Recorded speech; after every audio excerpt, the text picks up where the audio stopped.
Paglabas ko nga ng kwarto, nasa labas na si Geraldine. Maaga nga siyang bumaba para magluto ng pananghalian namin. Pagkatapos na nga noon, siya na nga yung naghugas ng malalaking kaldero. Sinipag nga siya ng bongga ngayon. Then ako na yung naghugas ng plato dito sa may kusina. Nagluto nga ako ng biryani ngayon kasi meron kaming mga pa-order. Fast forward na nga to kasi hindi na ako nakakuha ng video. Alas 3 nga ng hapon, lumabas na kami ng bahay kasi magde-deliver na kami. Maaga pa lang, medyo masama na yung panahon. Kaya nung pag-alis namin, eksakto rin siya na umuulan. Yung deliver nga namin, puro sa Alabang, kaya medyo malayo-layo yung pupuntahan namin. Dito naman sa may poblasyon, medyo na-traffic yung biyahe namin. Yung unang deliver nga namin, dito kami sa may bayanan. Buti nga at hindi naman kalakasan yung ulan, umaambon lang din. Sinat na nga ni Geraldine yung kausap niya, then maya-maya nga lang din lumabas na rin siya.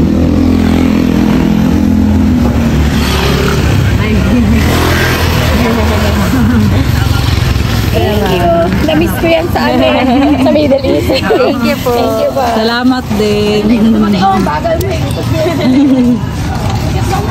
Pagkatapos nga namin dito sa may bayanan, dito naman kami banda sa may Kupang. Sinat na nga rin ni Geraldine yung kausap niya na nandito na nga kami nag-aantay sa tapat ng bahay nga nila. Lumabas din agad yung kausap ni Geraldine, bumaba na nga siya ng e-bike para iabot na yung in-order niya. Puro babae nga ngayon yung may order kay Geraldine. Yung pagdideliveran nga namin na huli, medyo malayo-layo. Hindi rin nga namin alam yung lugar. First time nga namin narinig yung lugar na yun dito. Umikot nga kami dito sa kahabaan ng Pilinbes. Pangalawang beses pa nga lang nga kami makakadaan at talagang medyo nakakalito yung daan nga dito. Kasi hindi rin kami sanay bumiyahe dito. Ginagamitan na nga lang nga ni Geraldine ng Google para makatulong din. Buti na rin din talaga at tama yung turo sa amin ng Google. Kasi natatakot din talaga kaming itirik kami ng e-bike kapag ka na-lowbat siya. Nakarating na nga kami dito at talagang medyo ang daming pasikot-sikot bago talaga kami nakapasok dito sa compound na to. Sobrang taas. Na hindi ka panipaniwala. Naman oh. Nakakatuwa. Ayan siya. Para siyang isang buong compound. Si Geraldine deliver niya.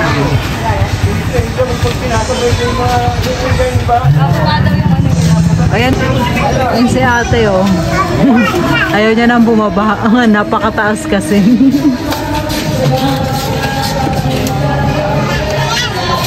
Makain. Cravings din sila ng biryani. Ayan guys, oh.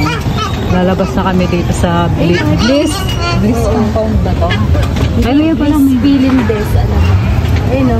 Diretso natin ito, service road. Kaya nga, service road nga eh. Nakala talaga tayo dyan.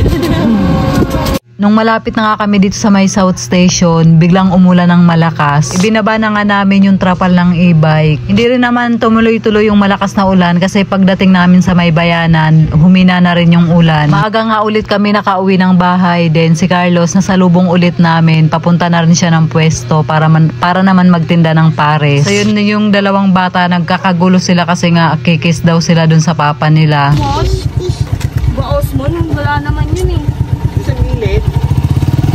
Pagdating nga namin ng bahay, nag-craving si Geraldine ng mini donut. Ito pa nga yung harinang natira niya nung Sunday. Nung nag-hiking kasi kami kasama ng mga kapatid ko, merong umorder sa akin ng 18 bucks. Si Geraldine na nga yung gumawa nun at saka si Carlos kasi nung time na yun wala rin naman silang tinda ng pares. Kaya sinabi ko nga kay Geraldine na siya na yung gumawa nun kasi nga hindi nga ako makakagawa. Stress nga daw siya sa paggawa nun lalo na sa dip. Kasi nga kapag gumagawa kasi ako ng mini donut, talagang ako lang din yung gumagawa. Then siya lang din yung pinapatunaw ko nung mga dip. Binigyan ko na lang nga din siya ng mga sukat kung paano ba yung gagawin. So yun nga, tuwang-tuwa nga siya kasi nagawa niya yung 18 bucks na order sa amin. Habang nasa biyahe nga kami kanina para mag-deliver, ang dami naming mga nakitang donut. Kaya nag-cravings nga siya nito and gumawa nga kami ng sarili naming style. Nilagyan nga namin siya ng chocolate para maging style cookies siya. Tuwang-tuwa nga kami habang nilalagyan namin ng chocolate kasi nai-imagine na namin kung ano ba yung magiging lasa nga nito after maluto. Hindi pa nga luto, sarap na kami dahil nga sa tingin kanin pa lang. Then pag open nga namin, tuwang-tuwa kami sa naging result kasi ayan na siya, tapos hindi namin napigilan, tumikim talaga kami. Sabi ko nga sa kanya, kahit hindi na namin to gawa ng dip, okay na kasi nga may chocolate na sa loob. Pagkatapos nga namin maluto lahat ng mini donut, kakain na rin kami ng kanin. Bali itong mini donut na to, dessert lang namin to. May natirang basmati rice dun sa niluto ko kanina sa biryani din. Yun na nga yung kinain ko. Bumili na nga lang nga din si Geraldine ng barbecue para sa hapunan nga namin. Sarap na sarap din nga yung kain namin. Nagkamay na nga kami.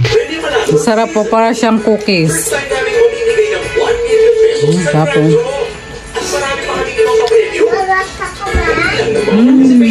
Craving satisfied ng donut. Tapos nga kaming kumain ng kanin din. Ito namang donut yung nilantakan namin. Nilabas nga ni Geraldine yung chocolate dun sa fridge. Then yun, sinawsaw pa talaga niya. So yun na guys, hanggang dito lang yung ating video for today. Babush!